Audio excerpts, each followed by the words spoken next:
Hey guys, welcome to my channel. Please subscribe to this channel. So in today's episode, we are going to be looking at how Jesus fed 5,000 people.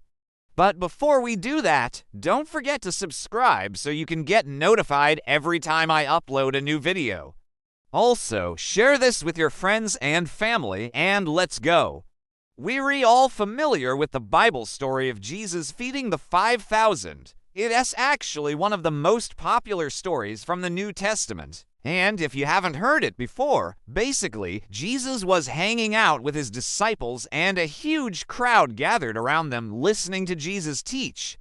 And they were all hungry, so Jesus took 5 loaves of bread and to fish and gave thanks to God, broke the bread, gave it to his disciples, and they distributed it to the people. And everyone ate and was satisfied, and afterwards there were 12 baskets of leftovers. In today's gospel reading, we hear the beginning of this story. Here's what Matthew writes. Now when Jesus raised his eyes and saw a great multitude coming to him, he said to Philip, "Hey, where are we going to buy bread for these people to eat?" This was said to test him because Jesus himself knew what he would do. Philip answered him, 200 days' wages in bread are not sufficient for one person to eat, no less, I suppose, than what is necessary for each of them. One of his disciples said, "Why not go that each man may buy his own bread for himself?" So let's unpack this passage. What is going on here? Why did Jesus ask Philip this question? What was the point of the question?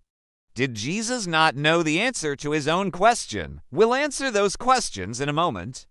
The first thing I want us to think about as we look at this story is the context. Jesus and his disciples have been traveling around the countryside of Galilee teaching people about the kingdom of God. Wherever Jesus went, crowds followed him. He taught them about the kingdom of God, healed the sick, cast out demons, and even raised the dead. Everywhere he went, people wanted to follow him, but most of the time only for a short while. They wanted to see another miracle or maybe hear another captivating teaching. But as soon as something more exciting came along, they left him. But some did stay with him, his 12 disciples. These men left everything to follow Jesus. They became his personal students. They traveled with him everywhere, observed everything he did, and listened intently to everything he taught. The disciples were a small group within a larger crowd. They were a dedicated group of learners who were committed to being with Jesus for the long haul. Now, sometimes you need a break from your students, right? Being a teacher is not easy. It's incredibly rewarding, yes, but it can also be very exhausting. Sometimes you just need a break, and that's exactly what Jesus needed here. He needed a break from all the activity and commotion that goes along with being famous. He stepped back from the crowd and had lunch with his disciples. We don't know if it was noon, but we do know that this is typically the time of day when people took a break from their work in the fields. They ate lunch and rested before returning to their work in the hot afternoon sun, and then something interesting happened.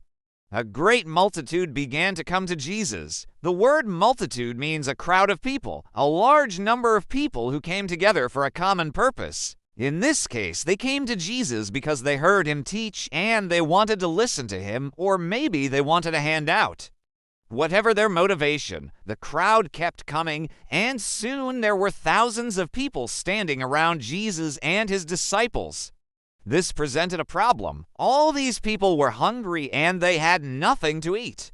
So they might faint from hunger, and that's when Jesus asked Philip, "Hey, where are we going to buy bread for these people to eat?" Now, some people say Jesus didn't really want to know the answer to his question.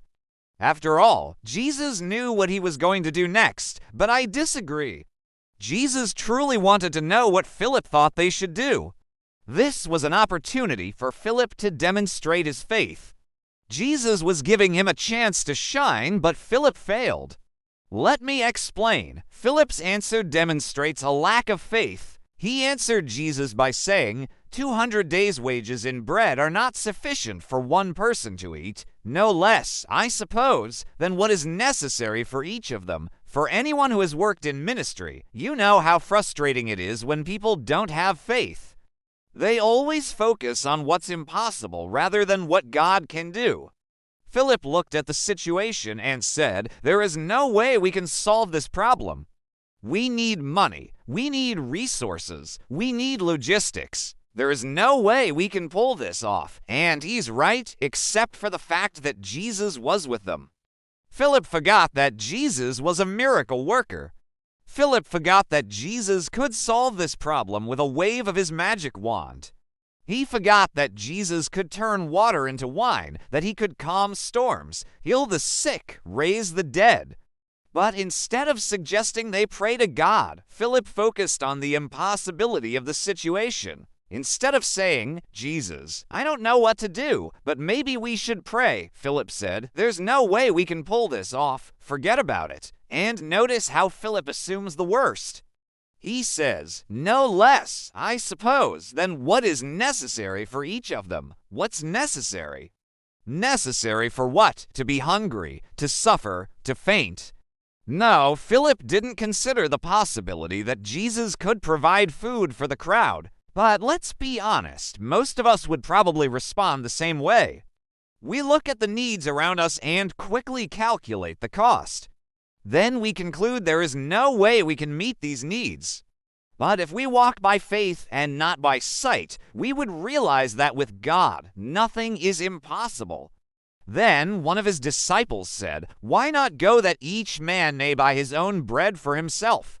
His statement implies that Jesus should tell the people to buy food. Again, this solution is practical, but it's not very helpful. We need to keep in mind the social context of this story. At the time of Jesus, the Jewish people believed the Messiah was going to come and establish God's kingdom. They expected their future king to be powerful and wealthy. They believed the Messiah would have enough money to give everyone in the crowd food. But this disciple was suggesting that Jesus should simply tell the people to buy their own food. This suggestion shows a lack of faith in the Messiah. They expected their Messiah to have money to give them food, but instead, they wanted Jesus to tell them to go out and get their own money. So, what would you do in this situation? How would you respond to Jesus' question? Would you suggest they get money so the people can buy food for themselves?